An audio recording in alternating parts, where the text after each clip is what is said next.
بسم اللہ الرحمن الرحیم الحمد للہ وکفی وسلام علی عبادہ الذین اصطفی اما بعد۔ معزز سامعین و ناظرین، السلام علیکم ورحمۃ اللہ وبرکاتہ۔ آج ہم تا سے شروع ہونے والی، آپ جانتے ہیں کہ ہم حروف تہجی سے شروع ہونے والی احادیث کی ترتیب سے آپ کے سامنے حدیث پیش کرتے ہیں، اور آسان سے آسان ترجمہ میں آپ تک پہنچانے کی کوشش کرتے ہیں۔ آپ خود پڑھیے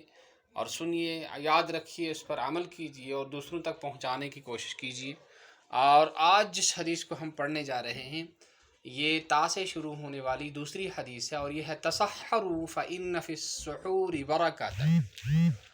اور اس کا ترجمہ ہے، اور یہ اس حدیث کو روایت کیا ہے متفق علیہ، یعنی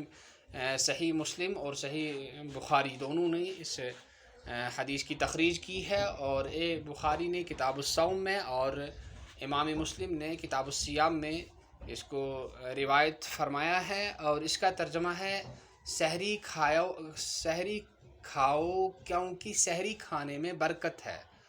اور کشمیری میں اس کا ترجمہ ہے سحر ٲسۍزیو کھیوان کیازکہ سحر کھینس مز چھ برکت،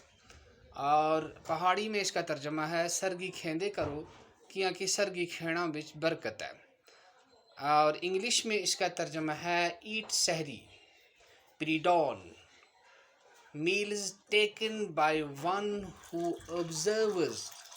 fast روزہ because seher are pleasing in it۔ آپ بھی اگر ان کتابوں کا شوق رکھتے ہیں اور اس طرح سے حدیثیں یاد کرنے کا آپ کو شوق ہے، اللہ کے پیارے رسول صلی اللہ علیہ وسلم کی حدیثیں، تو ضرور ہم سے رابطہ کریں اور ان کتابوں کو حاصل کریں۔ ہمارا رابطہ نمبر ہے 6005741413۔ والسلام علیکم ورحمۃ اللہ وبرکاتہ۔